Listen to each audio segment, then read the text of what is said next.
Bonjour à tous et bienvenue dans une nouvelle vidéo de présentation de type de botanique que j'enseigne à l'université Beji Mokhtar Annaba.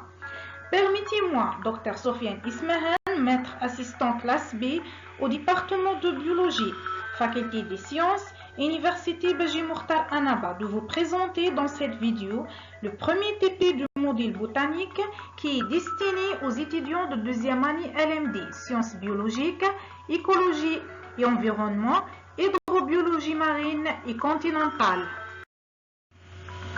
Comme je l'ai mentionné dans la vidéo précédente, la botanique est une branche de la biologie, est une science qui concerne l'étude du règne végétal.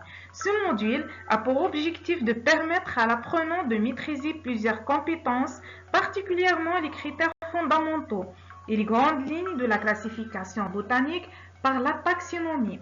La morphologie permet aux étudiants de décrire les différentes espèces végétales. Également, l'anatomie va permettre aux étudiants de connaître les différents tissus végétaux. La physiologie végétale va permettre aux étudiants de connaître les différents mécanismes qui se déroulent à l'intérieur de ces végétaux. Et enfin, la pathologie végétale va permettre aux étudiants de connaître les différentes interactions des végétaux avec leur milieu externe. La connaissance fine des végétaux par la botanique va permettre aux apprenants de maîtriser ces compétences dans plusieurs domaines d'application, tels que la pharmacologie, la sélection végétale, l'amélioration des plantes, l'agriculture et l'horticulture.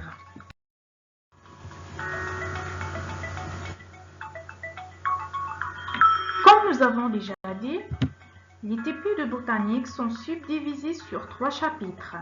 Le premier chapitre, qui se porte sur les algues, s'intitule « Étude microscopique d'une algue bleue ou bien une cyanobactérie oscillatoria ». Le deuxième chapitre, ou bien le deuxième TP, qui se porte sur le lichen, s'intitule « Anatomie et morphologie des lichens ». Dans ce TP, on va voir ensemble l'anatomie et la morphologie de 3 espèces licheniques, qui sont Flavoparmelia capirata, Ramalina farinaceae et Xanthoria parietina.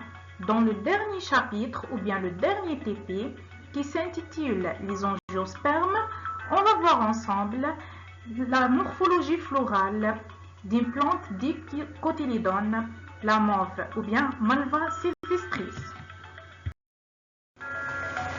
Le premier TP de botanique se porte sur l'étude des cyanobactéries ou bien les algues bleues, plus précisément sur l'observation microscopique d'une cyanobactérie du genre Oscillatoria.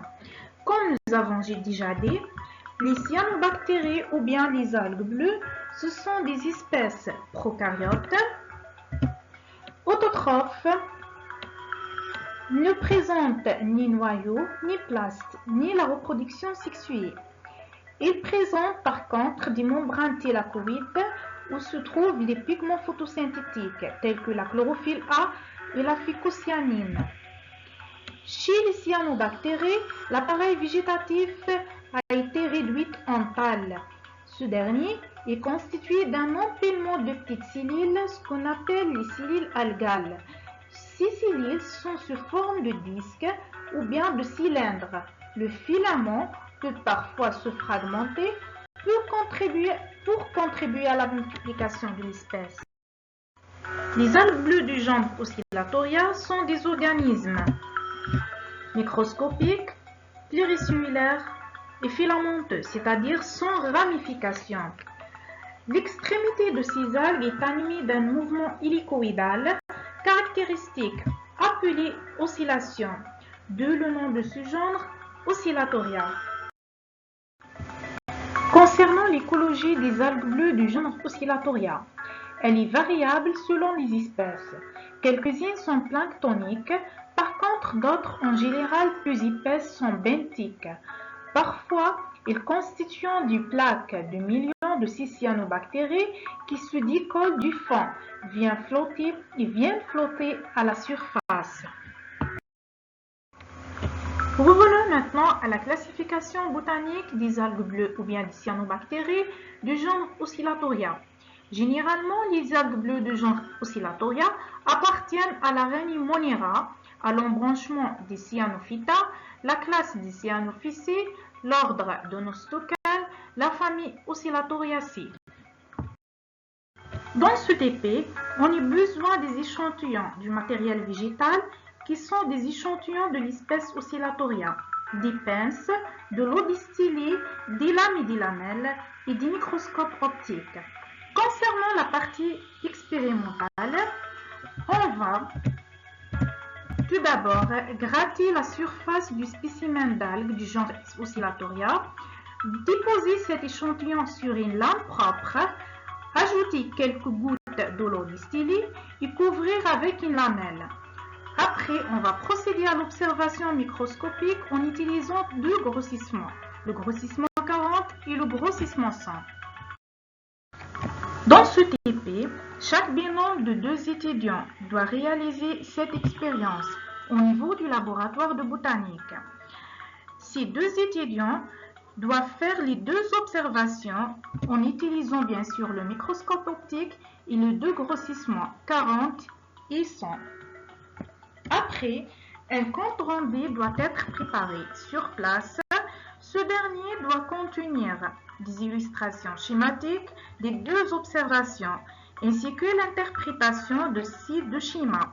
Également, les deux étudiants doivent répondre à certains exercices sur place. Après la réalisation de l'expérience, on passe maintenant à l'observation microscopique.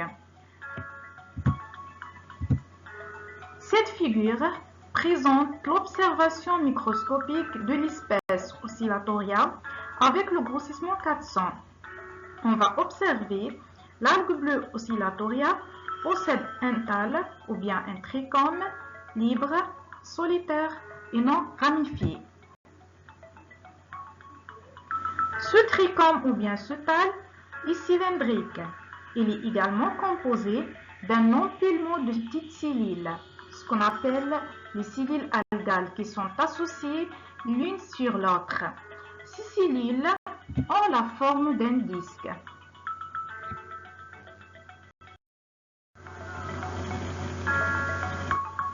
Concernant la deuxième observation de l'espèce Oscillatoria sp, cette figure présente l'observation microscopique de l'espèce Oscillatoria avec le grossissement x1000, où on va observer des petites cellules en noir.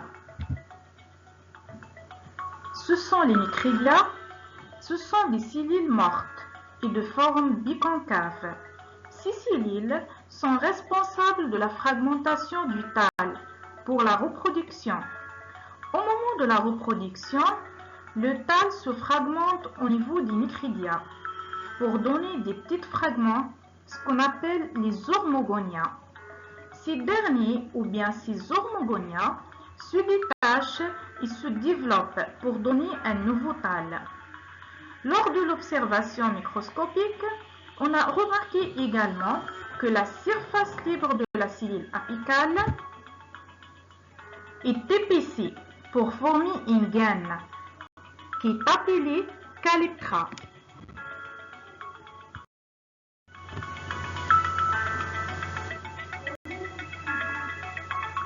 Et voilà, nous arrivons à la fin de cette vidéo. Merci de m'avoir prêté attention. À la prochaine dans une nouvelle vidéo, Inch'Allah.